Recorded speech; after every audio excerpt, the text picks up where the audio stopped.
In it, he had written, "No matter where I am, my heart will always find its way back to you." She held on to those words as if they were a lifeline, repeating them every night before she went to sleep, whispering them into the wind as if sending them to him. But life continued, and Mia had to keep going. The town around her seemed to move on, but she remained in limbo, caught in a space between the past and the future, unsure of how to live without Lucas. Her days were filled with the same routine, working in the small cafe by the beach, watching the waves roll in, and hoping for something, anything, to change. Yet, despite her fear that she was losing him forever, there was a part of her that still believed that Lucas would keep his promise. He would come back to her.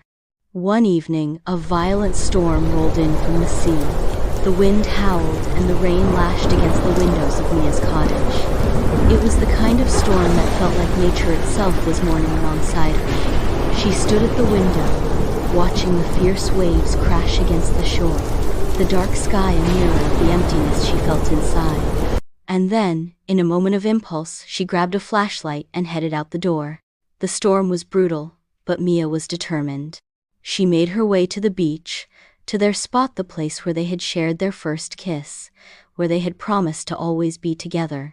The sand was whipped by the wind, and the ocean roared in the distance, but Mia didn't care. When she reached the edge of the beach, drenched and exhausted, she stopped in her tracks. Through the mist of the rain, she saw a figure standing in the distance, his form barely visible in the storm. At first, she thought it was a trick of the wind, her mind playing games with her. But as the figure stepped closer, she could make out his face, thin and weathered, but unmistakable. It was Lucas. Mia's heart raced as she took a step forward, then another. The wind howled in her ears, but all she could hear was the pounding of her own heart.